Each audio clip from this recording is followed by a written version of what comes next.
You've been on your phone, bragging about sport cars and everything. You know what? I'm done. Mona Lisa, wait! I should have seen it coming. The way he looked at his phone more than he looked at me. The way he snapped his fingers at the waiter like the man was invisible. The way he smirked when I told him about my bakery, like my entire life's work was some cute hobby I'd grow out of. But the moment that did it, the moment I knew I was done, was when Tae-hyun actually snapped his fingers at me like I was a dog who wasn't paying attention. I was sitting there at this restaurant that probably cost a fortune, wearing the one nice dress I owned, and this man, this billionaire's son my aunt set me up with, literally snapped his fingers in my face because I glanced at the dessert menu instead of laughing at his boring story about buying his third sports car. I stood up. My chair scraped loudly against the floor. His eyes finally left his phone. Finally, he looked up at me with this confused expression, like he couldn't compute what was happening. I picked up my napkin, placed it gently on the table, and said the only words I could manage without screaming. I'm done. His mouth actually fell open. Mona Lisa, what's wrong? I didn't answer. I just turned and walked. My heels clicked against that expensive floor, echoing through the silent restaurant. Every eye was on me. I didn't care. My hands were shaking, but I kept walking. Through the dining room, past the shocked hostess, out the golden doors into the night air. Behind me, I heard his voice. Wait, Mona Lisa, wait! I didn't turn around. I just kept walking until I couldn't hear him anymore, until I was far enough away that I could finally breathe. No one, and I mean no one, snaps their fingers at me. Hey, beautiful souls. Welcome back to my channel. If you're new here, please hit that subscribe button and drop a like, because today's story is one that will remind you that real change is possible, that love can transform even the coldest heart, and that sometimes walking away is the bravest thing you can do. This one's going to make you feel everything. So get comfortable, grab your tissues, and tell me in the comments where you're watching from. Now, let's continue. The next morning, I was elbow deep in sourdough starter, trying to forget the night before ever happened. My bakery, Sweet Haven, smelled like butter and vanilla and everything good in the world. This was my sanctuary, the place I built from nothing after Mama passed. Every mixer, every oven, every recipe, I earned it. Sienna, my best friend and part-time helper, was frosting cupcakes at the counter, but she kept giving me that look, the one that said she wanted details, but knew I'd bite her head off if she asked too soon. Girl, she finally said, you look like you fought a bear and lost. What happened? I punched down the dough harder than necessary. He was exactly what I expected, arrogant, rude, treated people like servants. I left. Sienna gasped. You left? Like walked out? Mid-date, mid-sentence, actually. She let out a low whistle. Mona Lisa Davis, you are officially my hero. I was about to respond when the bell above the door chimed. I looked up and my heart stopped. Tae-hyun stood in my doorway. He wasn't in his expensive suit anymore. He was wearing jeans and a simple white shirt. His hair wasn't perfectly styled. He looked nervous. In his hand, he was holding something small. He saw me and froze. Our eyes locked. I marched toward him, flour still on my hands. What are you doing here? He swallowed hard. You dropped this. He opened his palm. It was my earring, the small silver hoop I didn't even realize I'd lost. Last night, at the restaurant, I wanted to return it. You came all the way here to return an earring? His eyes met mine, and for the first time, I saw something in them that wasn't there the night before. Something that looked almost like shame. I came to apologize. The way I treated you, the way I acted, it was unacceptable. I'm sorry. Sienna was watching this like it was her favorite drama. I could feel her eyes burning into my back. I crossed my arms. Okay, apology noted. You can go now. Could we try again? Another chance? I actually laughed. It came out harsh. No, absolutely not. Please, I know I don't deserve it, but the answer is no. I took my earring from his palm without touching his hand. Thank you for returning this. Have a good life. I turned around and walked back to my dough. I didn't watch him leave, but I heard the bell chime, heard the door close. Sienna was gaping at me. Did that just happen? Yep. And you just rejected a billionaire? I rejected a man who doesn't know how to treat people with respect. There's a difference. But for the rest of the day, I couldn't stop thinking about the look in his eyes. That strange, desperate look. The next morning, he was back. I walked into my bakery at 5 a.m. to start the bread. And there he was, sitting on the bench outside, 2 coffee cups beside him. When he saw me, he stood up quickly. I froze with my keys in my hand. Are you stalking me now? No, I brought coffee. He held out 1 cup. I remember you said you liked caramel macchiatos last night, before I ruined everything. I didn't take the coffee. Taehyun, go home. I will. I just wanted to see you, to say good morning. This is creepy. I know. He ran his hand through his hair, frustrated with himself. I know it is. I'm sorry. I'll go. And he did. He just left the coffee on the bench and walked away. But the next morning, he was there again. Same spot, same coffees. This time, he didn't approach, just nodded at me from a distance and left. And the next morning, and the next. By day 5, Sienna was convinced he was either genuinely changed or genuinely insane. By day 10, my regular customers started asking about the handsome man who sat outside every morning. By day 14, I was so frustrated I was ready to call the Utati Sajakt cops. Except he wasn't threatening. He wasn't demanding anything. He just showed up, sat there, and left. On day 16, something different happened. Mrs. Chen, one of my elderly regulars, came in struggling with grocery bags. She was tiny and fierce and refused help from anyone. But as I was ringing her up, I saw through the window that Taehyun had stood up. He approached her gently, said something, and she actually let him carry her bags. He walked her all the way down the block to her building. When he came back, he didn't try to come inside, just nodded at me and returned to his bench. Sienna elbowed me. Did you see that? I saw it. That's not nothing, Lisa. It's one good deed, probably calculated. But something inside me had shifted. Just a crack, just a tiny opening. The next day, I brought him a muffin.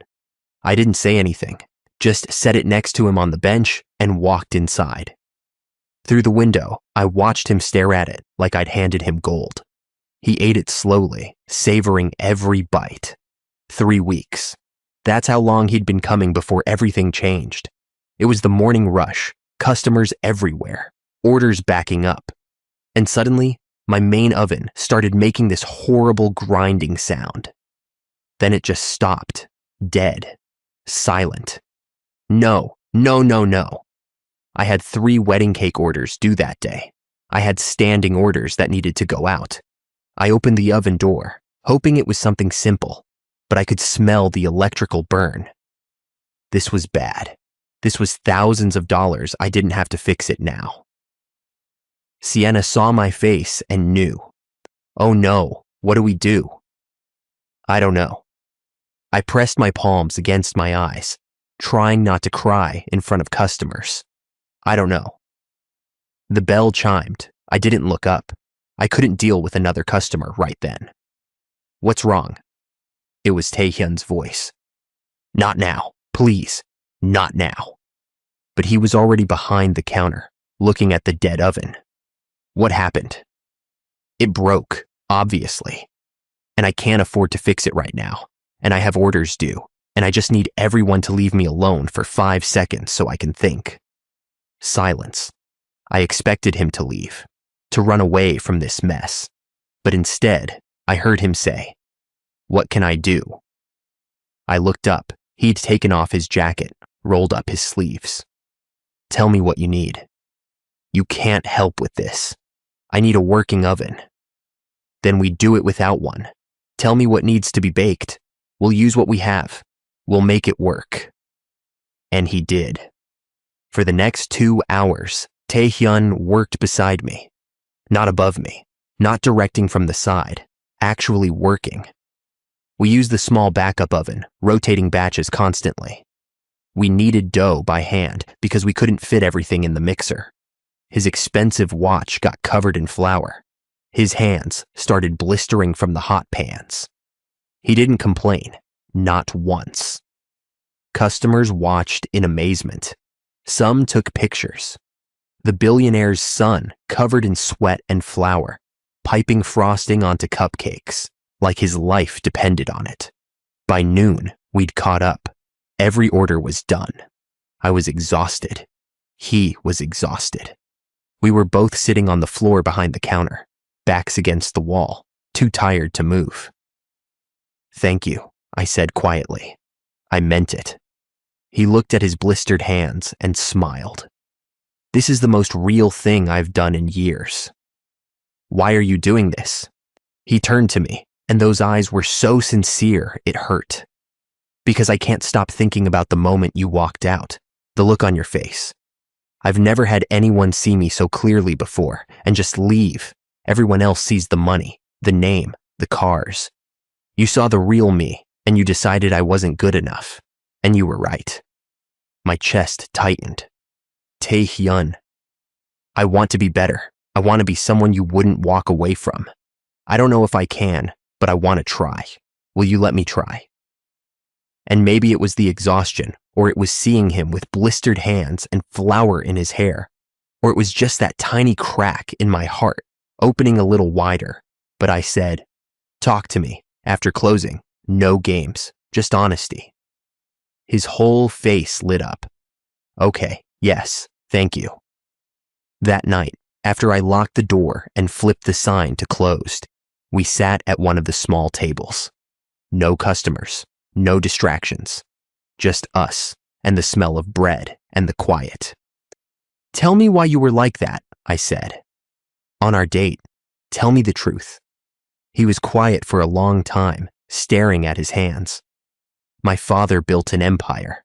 Hotels, real estate, tech companies, everything. From the time I could walk, I was told I was special, better than other people. That's what he taught me. That money made us superior, and people without it were just obstacles or opportunities. Nothing in between." I stayed silent, letting him continue. "I was engaged once. Did you know that? A woman my father chose. Beautiful, wealthy, perfect on paper. We were together for 3 years, and I never once asked her what she dreamed about. Never asked what made her happy. I just assumed if I gave her expensive things, that was enough.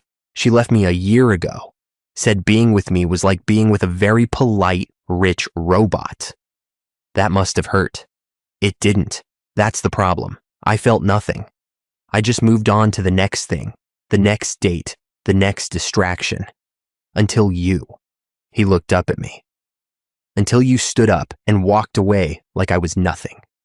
Like all my money and my name meant absolutely nothing." And I felt ashamed. I took a deep breath. "You want to know why I walked away? Please." My mama worked as a housekeeper for rich families her whole life. She'd come home exhausted, with stories about how they'd treat her. Like she was invisible. Like her life didn't matter as much as theirs. She died from a heart attack when I was 22. The family she worked for didn't even come to her funeral. Didn't even send flowers. She gave them 20 years of her life, and they couldn't spare 2 hours. Tae-hyun's face crumbled. I worked 3 jobs to save enough to open this bakery. Every mixer, every pan, I bought with money I earned being treated exactly the way you treated that waiter. Being snapped at, being dismissed. So when you did that to me, To that server, you weren't just being rude. You were showing me that you're exactly like the people who made my mama feel worthless. I'm so sorry. His voice cracked. I'm so sorry. Sorry isn't enough. Words are easy. Change is hard. Then tell me how. Tell me what I need to do, and I'll do it. I leaned forward. Prove it. For 3 months, I want you to prove you can change. No money involved. I volunteer at a community center downtown every week, serving meals to people who have nothing. Come with me. Experience what it's like to be on the other side, to be the person people look past. I'll do it. And during those 3 months, you don't get to try to impress me. No gifts, no fancy dinners. You just have to become a better person for yourself, not for me. He nodded slowly. Okay, when do we start? Tomorrow. The next morning, I took Tae-hyun to Hope Community Center. It was in a rough part of town, the kind of place his driver probably avoided. Inside, it was busy and loud and beautiful. People from all walks of life coming for a hot meal, for help, for community. Pastor James, who ran the place, gave me a hug. Mona Lisa, good to see you. He looked at Tae-hyun curiously. Who's your friend? This is Tae-hyun. He's going to be volunteering with us. Pastor James raised an eyebrow, but didn't comment. He just handed Tae-hyun an apron. Welcome, you're on serving duty. For the next 3 hours, Tae-hyun served food. At first, he was awkward and uncomfortable. A man spilled soup on his shoes and didn't apologize. A woman yelled at him that the portions were too small. A teenager called him a name I won't repeat. I watched him struggle with every interaction, wanting to react the old way, wanting to snap back. But he didn't. He took a breath, said thank you, served the next person. By the end, he was quiet, humbled. We walked outside and he just stood there, staring at nothing. You okay? I asked. No. His voice was rough. No, I'm not okay. Do they come here every day? Most of them, yes. And we just serve them a meal and send them back out there, back to the streets or the shelters or wherever. What else can we do? More. We could do more. He looked at me with intensity. How long has this place been running? 10 years. Barely. Pastor James struggles every month to keep the lights on. Something shifted in his expression, but he didn't say anything else. We drove back in silence. True to his word, Tae-hyun showed up at the community center every week, then twice a week, then almost every day.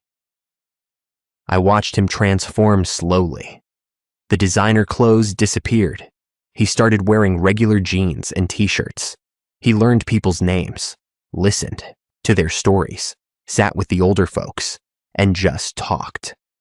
One day, I arrived to find him on the floor, playing cards with a group of homeless veterans. They were laughing. One of them, Marcus, a man who barely spoke to anyone, was telling Tae-hyun about his time in the service. Later, I asked him about it. How'd you get Marcus to open up?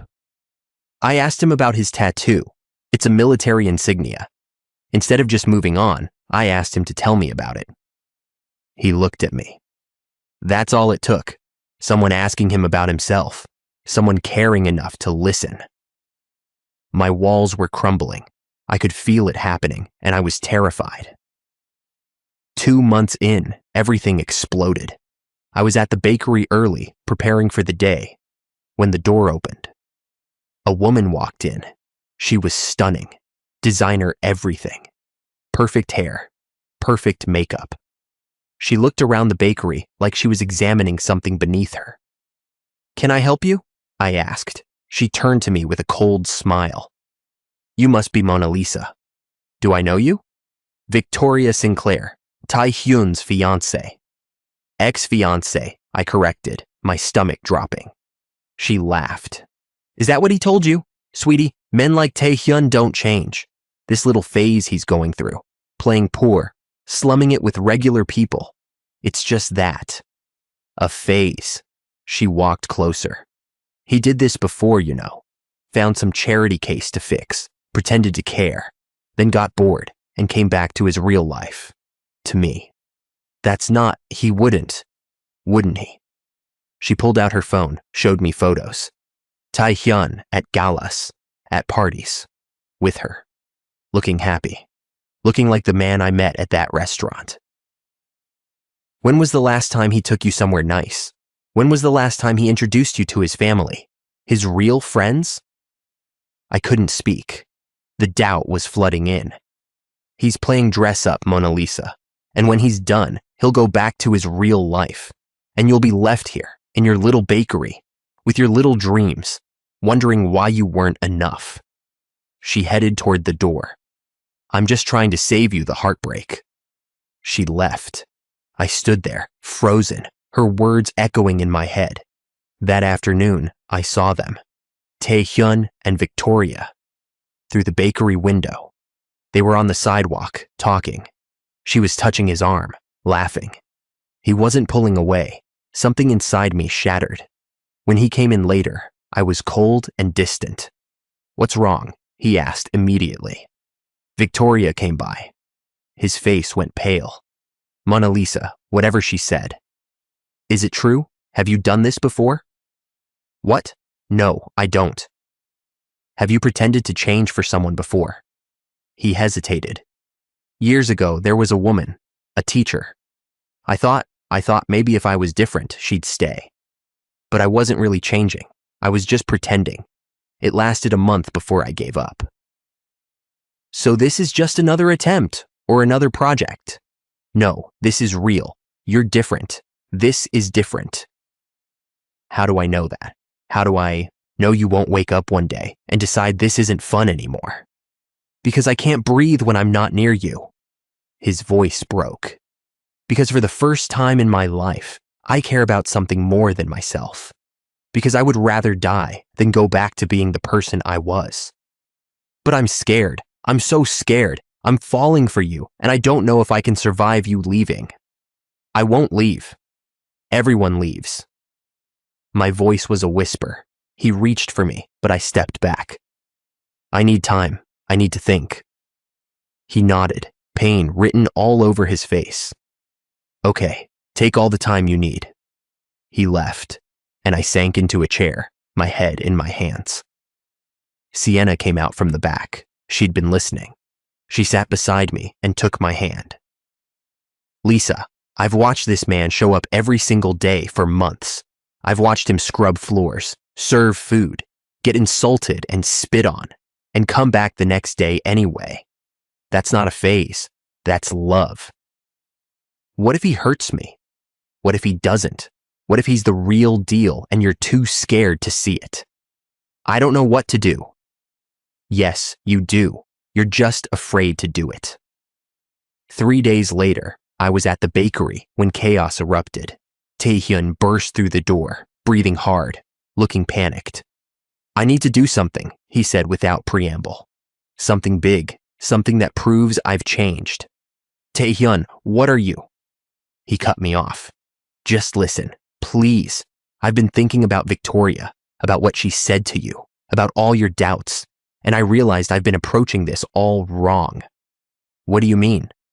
He pulled out his phone, showed me elaborate plans, venue rentals, musicians, caterers. I'm going to throw this event for you, show everyone that you're important to me, show the whole city that… Stop. My voice was sharp. Stop talking. He froze. What are you doing right now? I'm showing you that I care, that I'm serious about this. No, you're doing exactly what you always do. You're throwing money at a problem, planning some big expensive gesture instead of just being real with me. But I thought, you thought wrong. Do you not see it? You're still thinking like the old Taehyun, the one who believes everything can be solved with money and grand gestures. His face crumbled. You're right. Oh God, you're right. What am I doing? You're panicking. You're scared. And instead of just talking to me, you're trying to buy your way out of feeling uncomfortable. He sat down heavily, put his head in his hands. I don't know how to do this. I don't know how to just be enough without all the stuff. What if I'm not enough? And there it was. The real fear. The same one I had. I sat across from him. We're both terrified. You're scared you're not enough without your money. I'm scared I'm not enough, period. Maybe that's why this is so hard. We're both trying to prove something instead of just being honest about how scared we are. He looked up at me, eyes red. I'm terrified, every day, that I'll mess this up, that I'll revert, that you'll wake up and realize you deserve someone better. And I'm terrified that everyone's right, that you'll get bored of playing this role and go back to your real life. This is my real life. You are my real life. We sat there in the silence, both of us vulnerable, both of us raw. So what do? He finally asked. We keep going, one day at a time. No grand gestures, no plans, just honesty. He nodded slowly. Okay, I can do that, I think. But the next day, everything got worse. I was opening the bakery when a town car pulled up. Not just any town car, the kind that screamed money. The kind with tinted windows and a driver in a suit. An older Korean man stepped out.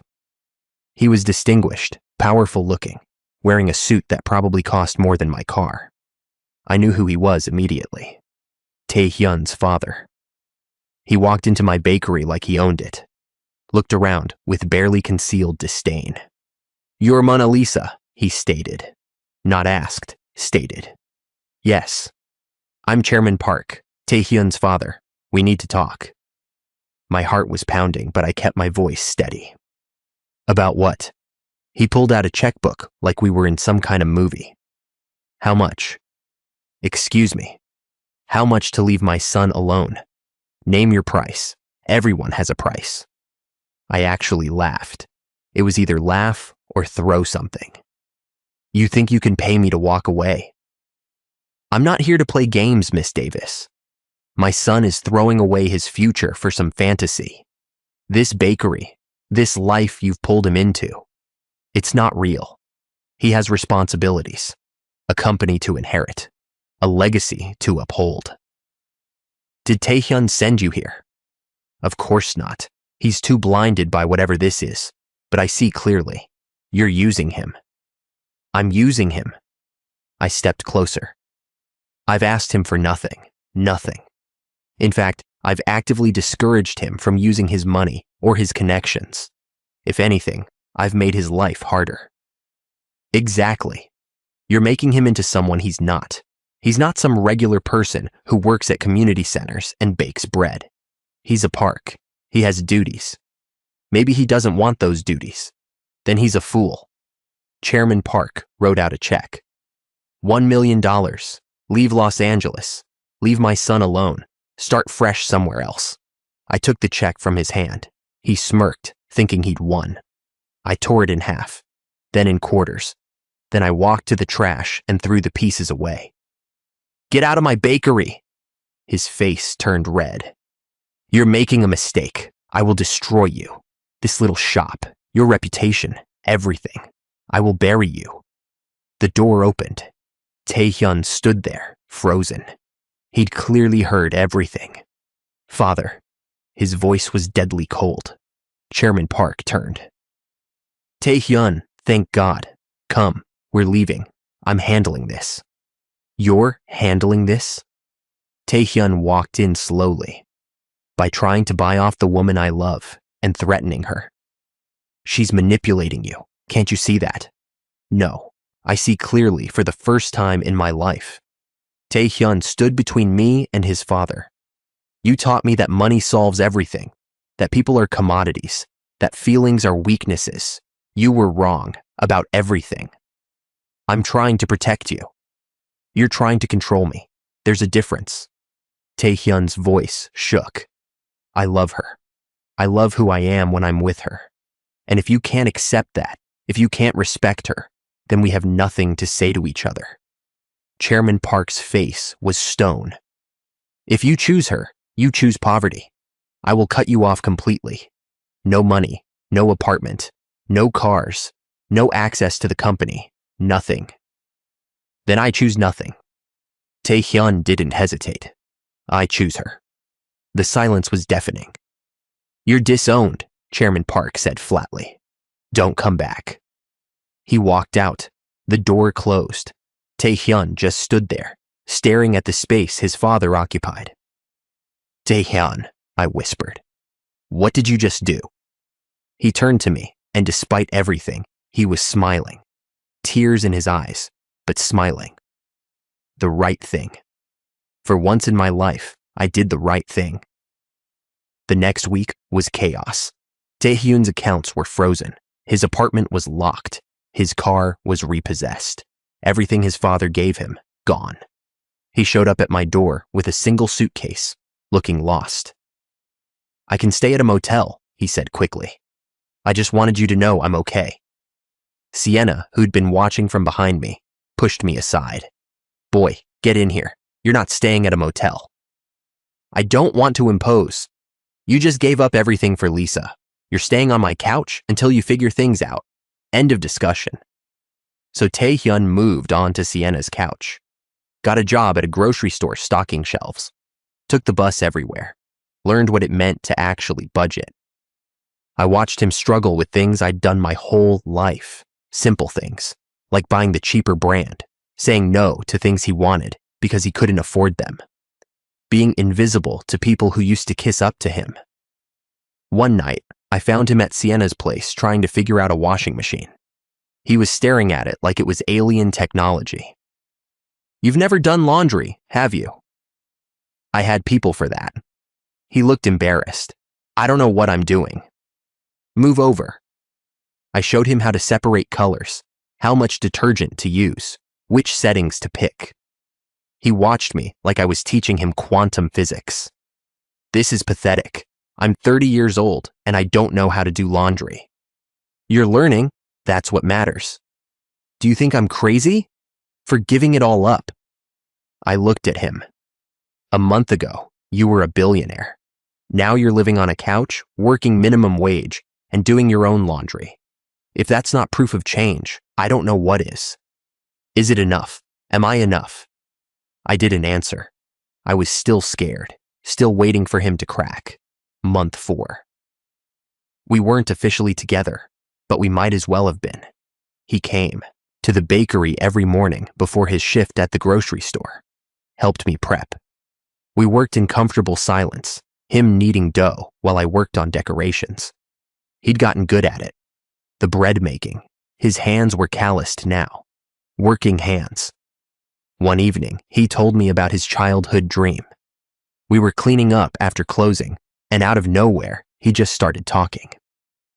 I wanted to be a photographer, he said softly.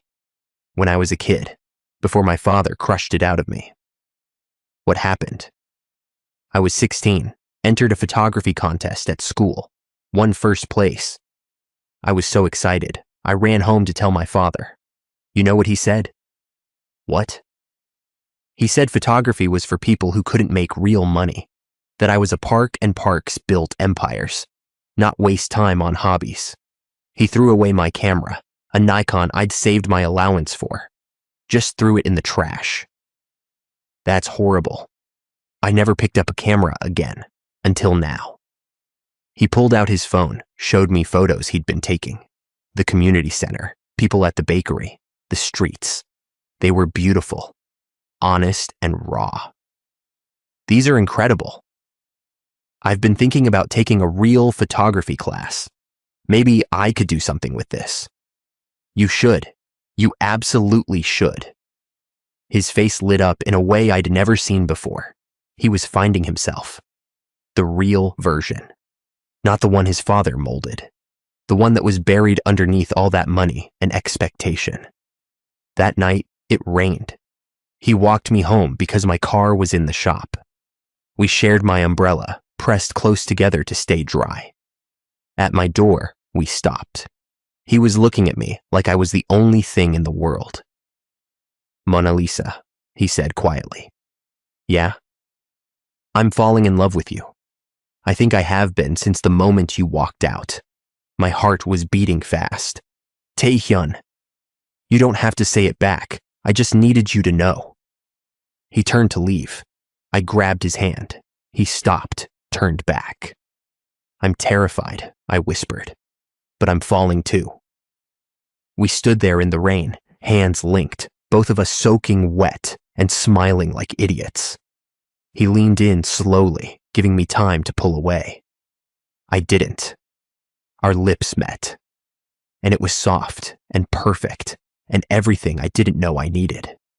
When we pulled apart, we were both breathless.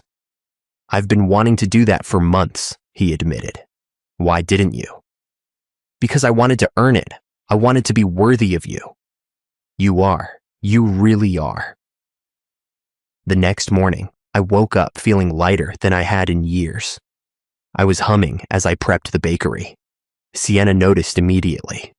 "You're glowing. What happened?" I kissed him.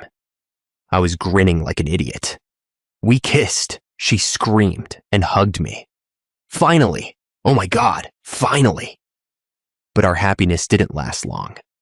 I was working on a complicated wedding cake when suddenly everything went dark. Not just dark, I felt dizzy. Wrong. The room was spinning. "Lisa!" Sienna's voice sounded far away. "Lisa, you okay?" I tried to answer, but my legs gave out. I heard Sienna scream, felt the impact of the floor. Then nothing. I woke up in a hospital bed, bright lights, beeping machines. Sienna was on one side, holding my hand and crying. Tae-hyun was on the other side, looking absolutely destroyed. "What happened?" My voice was scratchy. "You collapsed," Sienna said. "At the bakery. We called an ambulance." A doctor came in. "Miss Davis, we ran some tests. Your heart condition has worsened. The stress, the long hours. It's taking a toll." "Heart condition?" Tae-hyun looked at me in shock. "What heart condition?" I looked away. "I was born with it. Mitral valve prolapse. It's usually manageable, but mine is progressing." "Why didn't you tell me?" His voice cracked. "Because I didn't want you to worry. Didn't want you to try fixing it." The doctor cleared his throat. "You need treatment. Surgery, actually. Soon." But he hesitated. "Without insurance, the cost will be significant." "How much?" I asked, even though I didn't want to know. "With the surgery, hospital stay, medications, around $200,000. The room went silent. I didn't have that kind of money. I barely had savings. Tae-hyun stood up abruptly. "I'll handle it." "No." My voice was firm. "Absolutely not." "Mona Lisa, you need surgery." "I know what I need, and I'm not letting you pay for it. If you do, everything you've worked for, everything you've changed, it means nothing." "Then what do you want me to do? Watch you die because you're too stubborn to accept help?" "I want you to respect my choices. I'll figure it out. Loans, payment plans, something." He ran his hand through his hair, frustrated and scared. "You could die." "I know." "Then let me help. Please, I'm begging you. If you use your father's money, if you go back to that life to save me, I will never forgive you. I mean it, Tae-hyun. I would rather die than know you sacrificed everything for me." His face was anguished. "So what do I do? Just stand here helpless?" "You do what you've been doing. Stay by my side. Hold my hand. Be present. That's enough." "It's not enough. Not even close." The doctor gave us privacy. Tae-hyun sank into the chair beside my bed, head in his hands. Sienna excused herself, leaving us alone. "I'm so scared," I whispered. "I've been scared for months, hiding it, pretending it wasn't getting worse." He took my hand, brought it to his lips. "We'll find a way. There has to be a way. Without your money." "Without my money," he agreed, though it clearly killed him to say it. I was released 2 days later, with strict orders to rest and schedule the surgery within a month. Tae-hyun barely left my side.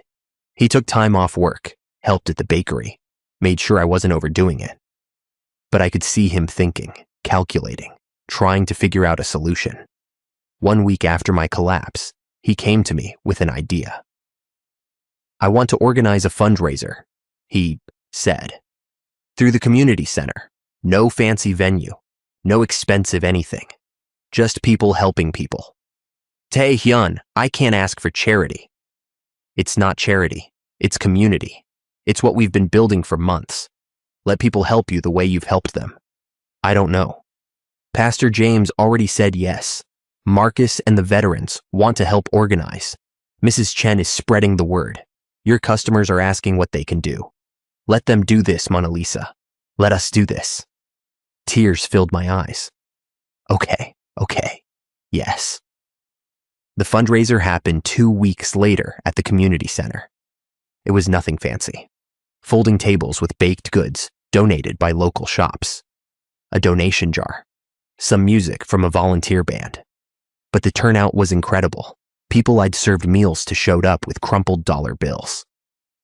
Mrs. Chen brought her entire building. My bakery customers came in waves. Pastor James gave a speech about community and love that had everyone crying. But the most surprising moment was when Marcus, the veteran who barely spoke, got up with a microphone. Most of you don't know me, he started, voice shaking. I'm nobody special. Been on the streets for 6 years. Most days people look right through me, like I'm invisible.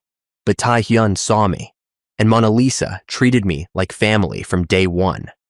He pulled out an envelope. I've been saving my disability checks. Don't need much. This, he held up the envelope.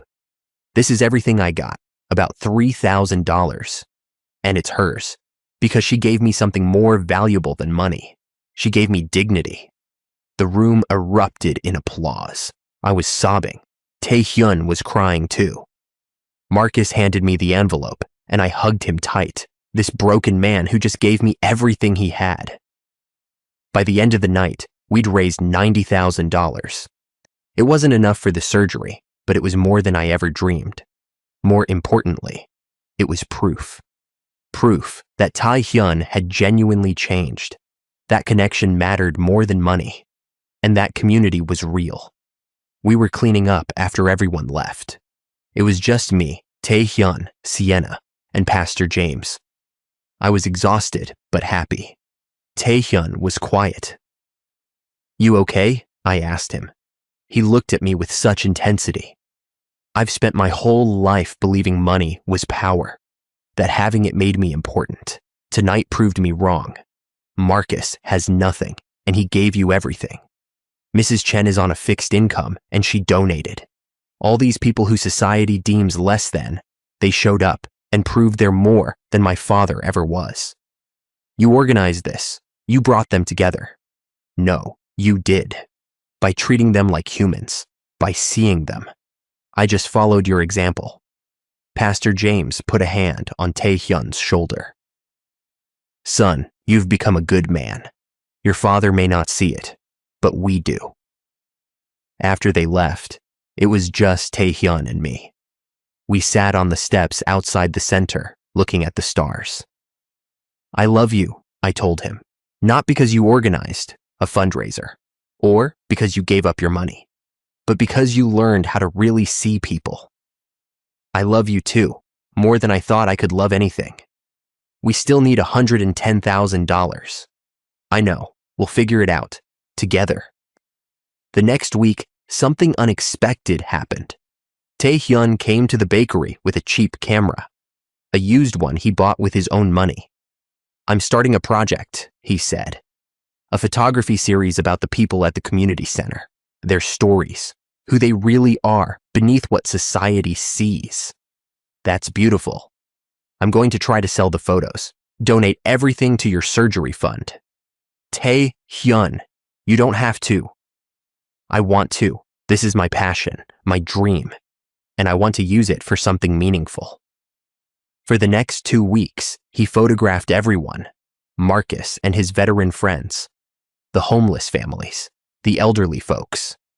Each portrait was accompanied by their story, handwritten. It was raw, honest, heartbreaking, and beautiful. He approached small galleries.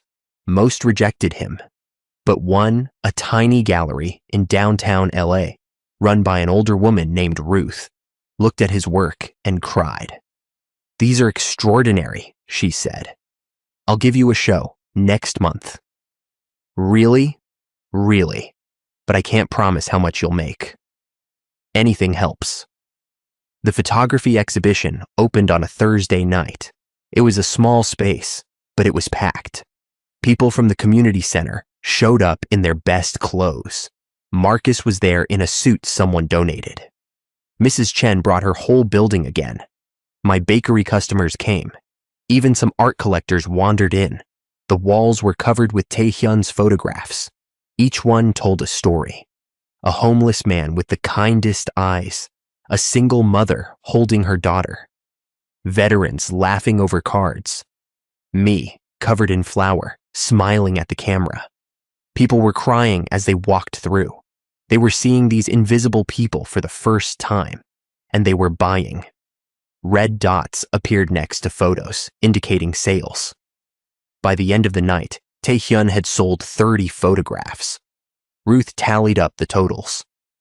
$43,000, she announced. Taehyun staggered. What? Some collectors paid well above asking price. One woman bought 5 photos and donated extra specifically for Mona Lisa's surgery fund. I was in shock. We were so close, so impossibly close. But we're still short, I said quietly. We need 67,000 more, and my surgery is in 2 weeks. Taehyun took my hands. We'll find it, somehow. That somehow came from the most unexpected place. 3 days later, a town car pulled up to the bakery. My heart sank. I knew who it was before he even got out. Chairman Park walked in, but he was different, smaller somehow, less intimidating. "Miss Davis," he said formally. Chairman Park. He looked around the bakery like he was seeing it for the first time. "My son hasn't contacted me in 5 months. I know. I've had him followed. He doesn't know this. I've watched him work at that grocery store, watched him at the community center, watched him struggle with things that should be beneath him. If you're here to gloat, I'm here to apologize." I froze. "What?" He sat down heavily at one of my small tables. "I went to his photography exhibition, stood in the back where he wouldn't see me. I looked at those photographs, and I realized I don't know my son at all." Chairman Park's voice cracked slightly. "He's genuinely talented, and he's happy. I've never seen him happy, not in 30 years. Even with all the money, all the success I pushed on him, he was miserable. But in those photographs, in the way he looks at you, he's alive. Why are you telling me this? Because I was wrong about you and him, about what matters." He pulled out an envelope. "This is a check for the remaining amount you need for your surgery. I can't accept that. It's not from me, not really." He slid it across the table. After the exhibition, I made calls, contacted collectors, business associates, told them about your situation. They donated. This money isn't mine. It's from people who saw my son's work and wanted to help. I'm just the messenger. I picked up the envelope with shaking hands. "Why would you do this?" "Because I want my son back, not the version I created, the one you helped him become. And I understand now that I can't have him back if you're not part of his life." Tears were streaming down my face. "Thank you." "Don't thank me. Just take care of him. He needs you more than he ever needed my money." After he left, I just sat there, staring at the check. $67,000. Exactly what I needed. When Taehyun came in for his usual morning visit, I was still crying. He panicked immediately. "What's wrong? What happened?" I showed him the check, told him everything. He read it over and over, like he couldn't believe it. "My father did this?" "Yes." He sank into a chair. "I don't know what to say." "Say you'll come to my surgery and hold my hand." He looked up at me, tears in his eyes. "I'll be there, I promise. I'll be right there." The surgery was scheduled for the following Tuesday. I was terrified. There was a chance, a small one, that I wouldn't wake up, that my heart wouldn't handle it. The night before, Tae-hyun took me to our spot, the park where we'd been meeting for months, where we had our first real conversation, where everything changed. We sat on our usual bench, his arm around me, my head on his shoulder. "If something happens tomorrow," I started. Don't talk like that."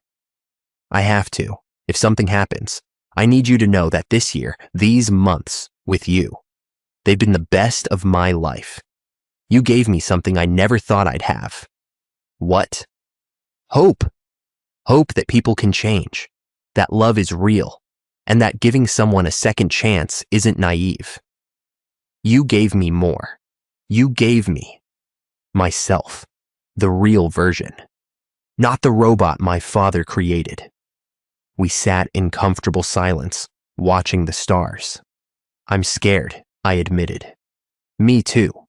But you're stronger than anyone I know. You're going to be fine. Promise me something. Anything. If I don't make it, don't give up. Don't go back to your old life. Keep being this version of you. Keep taking photos. Keep helping people. Promise me." He turned to me, cupped my face in his hands. "I promise. But you're going to make it. Because I'm not done falling in love with you. I need at least 50 more years for that." I laughed through my tears. 50. Minimum.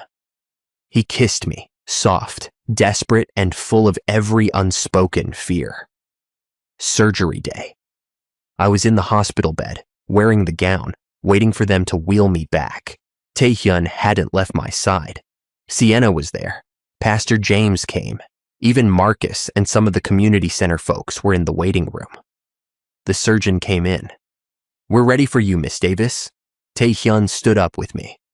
"I'll be right here when you wake up. Don't go anywhere else, okay? Come back to me." "I will." They started wheeling me away.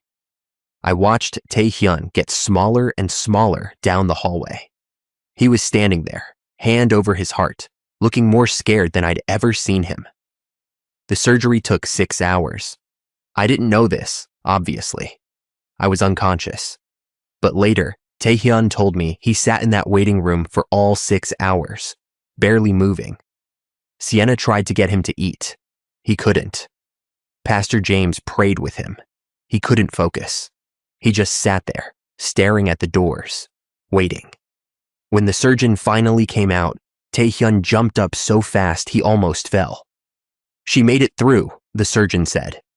"The surgery was successful. She's in recovery now." Taehyun's knees actually buckled.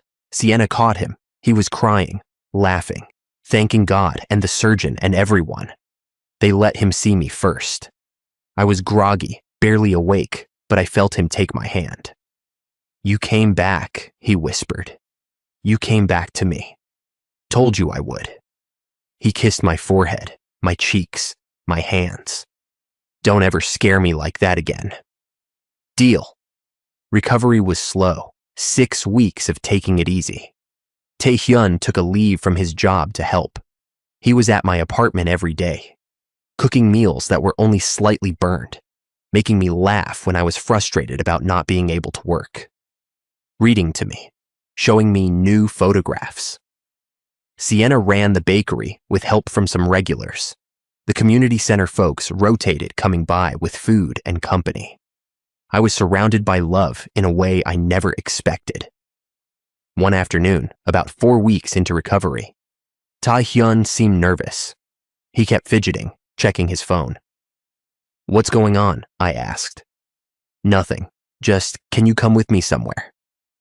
"I'm supposed to be resting." "It's close. I promise you'll want to see this." He drove me to the community center. When we pulled up, there was a massive banner out front. Hope. Center expansion. Coming soon. "What is this?" He helped me out of the car. After my exhibition, after everything that happened, Ruth, the gallery owner, she connected me with some philanthropists, people who want to help.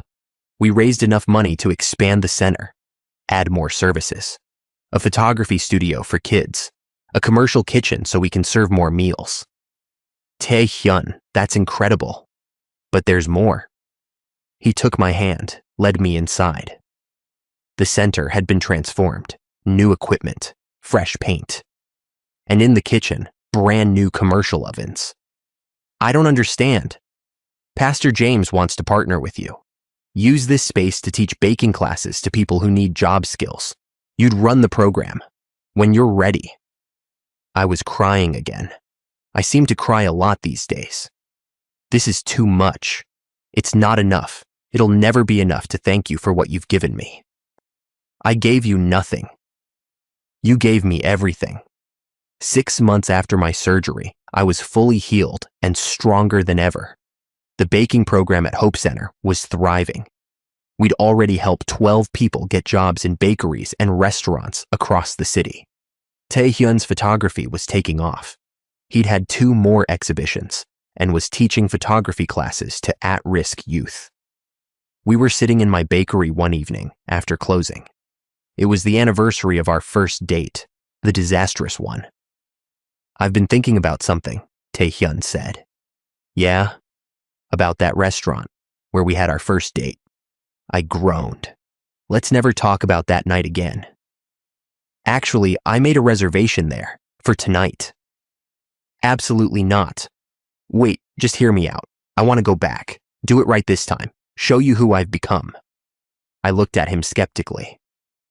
No grand gestures. No grand gestures.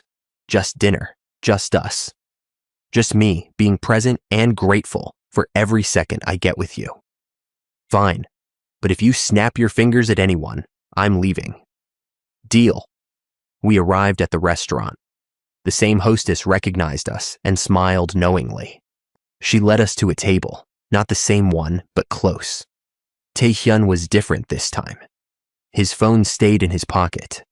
He thanked the waiter by name, asked about his day. When the menu came, he didn't critique it. He asked me what I'd recommend. Halfway through dinner, I realized I was having fun and enjoying myself. He told me about a photo project he was planning, about a kid at the center who reminded him of himself, about his father, who he'd been slowly rebuilding a relationship with. My father wants to meet you properly, he said. Not as the woman dating his son, but as you. If you're comfortable with that. I'd like that. He smiled, relieved. Good. Because I've told him so much about you. I think he's a little in love with you too. We were laughing when Taehyun suddenly stood up. I was confused, then concerned. Was he leaving? Did I say something wrong? But he wasn't leaving. He was getting down on one knee. The restaurant went silent. My heart stopped. Mona Lisa Davis, he said, voice steady, but eyes shining with tears. A year ago, you walked out on me in this restaurant. Best thing that ever happened to me. You saw through all the money and the attitude and the walls. You saw the real me, and instead of accepting that version, you challenged me to become better. Taehyun. Let me finish. I'm nervous, and if I stop, I'll forget everything I planned.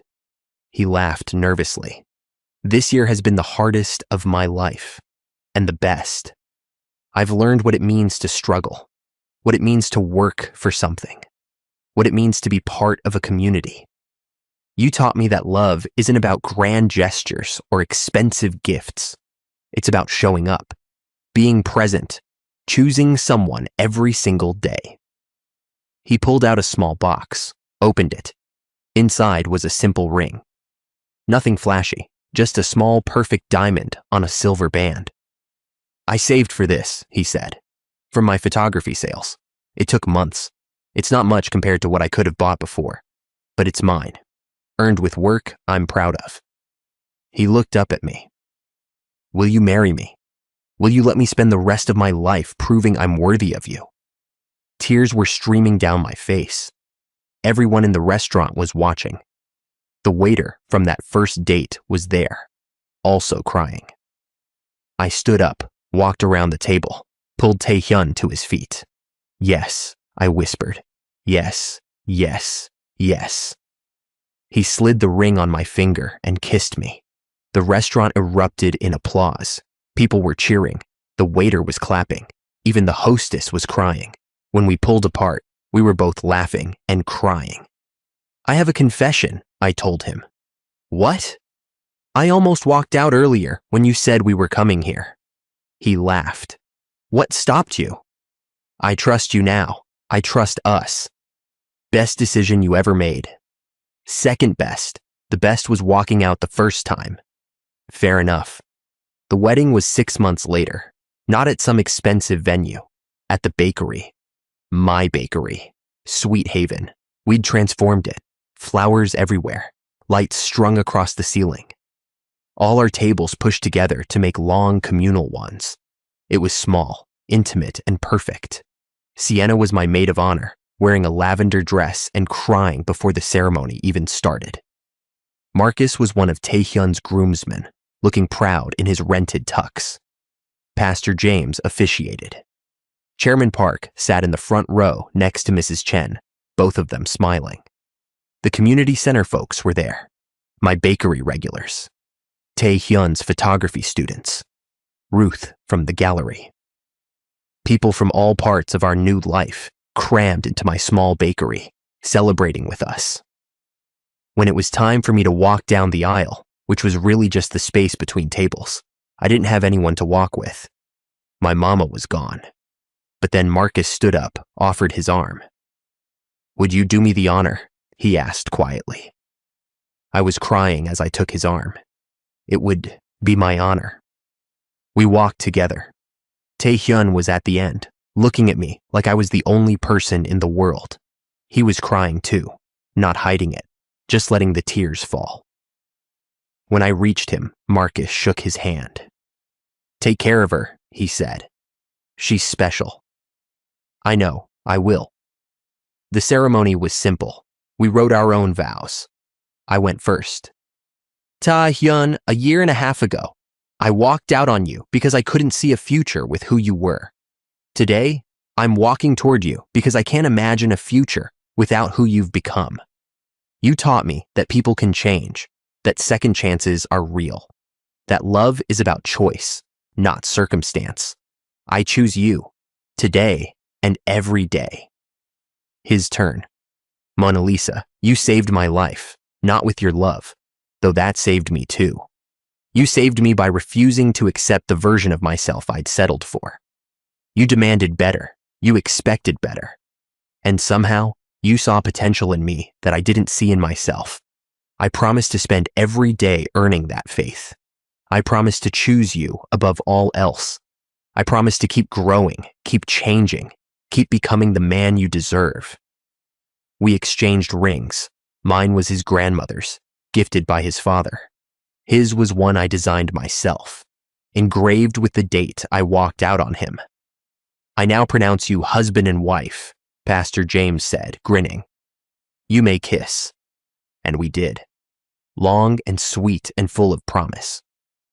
The bakery erupted in cheers. The reception was loud, messy, and wonderful. We didn't have a fancy caterer. Everyone brought food. Mrs. Chen made her famous dumplings. The community center provided a sheet cake. Someone's cousin was the DJ from their laptop. During dinner, people gave toasts. Sienna went first, telling embarrassing stories about me that had everyone laughing. Marcus talked about how Taehyun taught him that change was possible at any age. Pastor James blessed our union. Then Chairman Park stood. The room went quiet. I was not a good father, he said bluntly. I taught my son that money was everything, and people were transactions, that feelings were weaknesses. He looked at Taehyun. I was wrong, and I'm sorry. It took losing you to realize what I'd lost. He turned to me.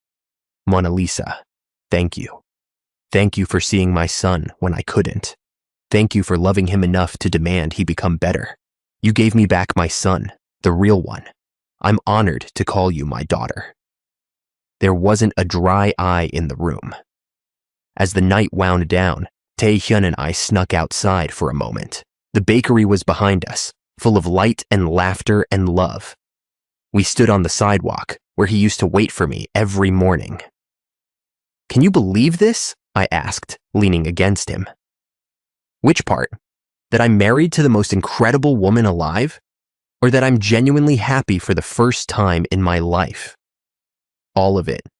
No. He kissed my temple, but I'm grateful for every second. What do you think would have happened if I hadn't walked out? I'd still be that person, arrogant, empty, and alone. I'm glad I walked out then. Me too. Best rejection of my life. We stood there in comfortable silence, watching our friends and family through the window. This weird, beautiful, imperfect community we'd built 18 months later. Sweet Haven had expanded. We now had 3 locations, all partnered with community centers, focused on providing jobs and training. Taehyun's photography was in galleries across the country. His series on Invisible Americans won a major award. But the most important thing happened on a random Tuesday morning. We were at our original bakery, the one where everything started. A young man walked in. He was wearing an expensive suit, talking loudly on his phone, barely acknowledging the people around him. He snapped his fingers at the barista to get her attention. I saw Taehyun notice, saw him exchange a look with me, saw the small smile on his face. He approached the young man. "Excuse me." The guy looked annoyed. "What? Can I tell you a story?" "I'm busy." "It'll only take a minute. It's about the day someone walked out on me." The young man looked like he was about to refuse, but something in Taehyun's expression stopped him. He ended his call. "Okay, 1 minute." Taehyun started talking, telling him about that night, his journey, about what he learned. I watched from behind the counter, my hand on my small baby bump that no one knew about yet except us. And I realized this was it. This was what it was all about. Not the romance, not the drama, not even the happy ending. It was about one person seeing another person clearly and refusing to accept anything less than their best self. It was about transformation, about community, about choosing to be better. The young man was listening. When Taehyun finished, the guy was quiet for a long moment. "Thank you," he finally said, to the barista. "I'm sorry for snapping at you." She smiled. "It's okay." "No, it's not." He turned to Taehyun. "Thank you for the story." After he left, Taehyun came back to me, wrapped his arms around me from behind, kissed my neck.